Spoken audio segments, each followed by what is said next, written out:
Maintenant, la première question, c'est est-ce que le désordre de l'information est nouveau? La réponse qu'on a pu voir durant nos recherches pour cette présentation, c'est que non. Le désordre de l'information, ça existe depuis très longtemps déjà. Depuis que l'information a commencé à être considérée comme un outil important, comme un moyen important pour communiquer, pour gagner de l'influence ou pour gagner des avantages, il y a toujours eu des désordres de l'information, des gens qui utilisent mal l'information, des gens qui fabriquent l'information, tout ça. Ce qui a changé aujourd'hui, c'est que avec notamment les outils, les technologies numériques, les réseaux sociaux, eh bien, on a ce qu'on appelle une surabondance d'informations qui circulent. Le terme qu'on utilise dans le domaine, c'est infobésité. C'est une forme d'obésité, mais c'est caractérisé par la quantité d'informations qui circulent, qui est disponible notamment sur Internet. Eh bien, c'est ça qui a changé et qui affecte aujourd'hui la façon dont ce désordre de l'information impacte nos vies au quotidien. Il y a aussi une vitesse de partage qui devient extraordinaire. Tout le monde a aujourd'hui accès à un téléphone portable, à une tablette, à un ordinateur portable ou tout autre outil qui puisse leur permettre de faire voyager l'information, faire voyager les rumeurs, faire voyager ce qui peuvent provoquer des émotions. Maintenant, il y a ça aussi. Et puis, tout le monde peut publier aujourd'hui, pas seulement les médias.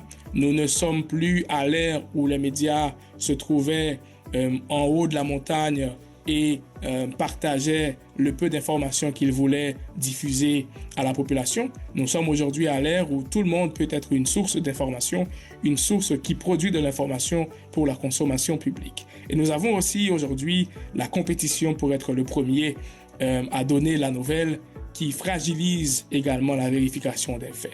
Eh bien, comme conséquence, ce que nous avons aujourd'hui, c'est qu'il y a une confusion générale, il y a de plus en plus une difficulté à différencier le vrai du faux.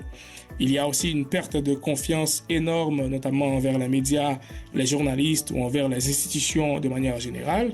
Il y a aussi des risques élevés pour la santé, par exemple, quand les informations concernent, on va dire, le COVID-19, les vaccins ou autre chose, la sécurité ou la cohésion sociale, quand il y a des rumeurs qui circulent, qui impactent la façon dont les gens côtoient les uns les autres, la confiance qui s'effrite parce qu'il y a des rumeurs qui circulent et qui parlent de tel groupe qui travaille sur tel ou tel projet au détriment de tel autre groupe.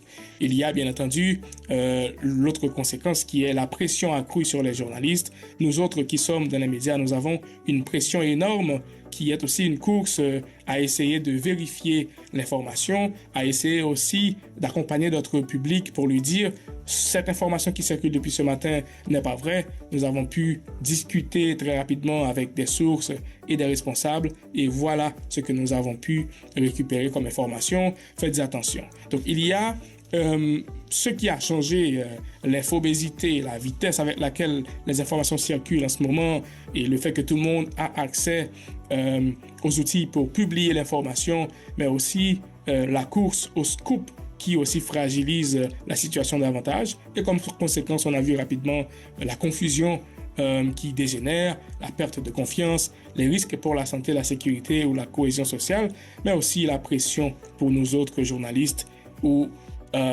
professionnels des médias. Ici, il s'agit de quelques chiffres de 2018 que nous avons vu avec une étude organisée par Knight Foundation et Gallup qui a montré que 69% des adultes, par exemple, disent avoir perdu confiance dans les médias au cours de la dernière décennie. Et les raisons sont nombreuses. Il y a la mésinformation, la désinformation. Il y a aussi le fait que beaucoup trop de nouvelles négatives circulent à travers les médias.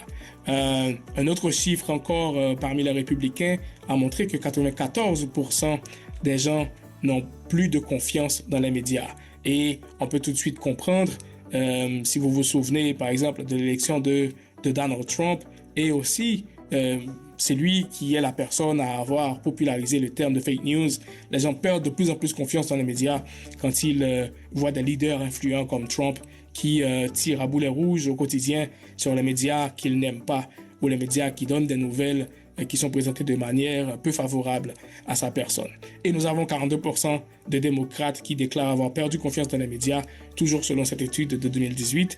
Les données plus récentes sont disponibles et vous pourrez les voir à travers les documents que nous avons rendus disponibles sur la plateforme.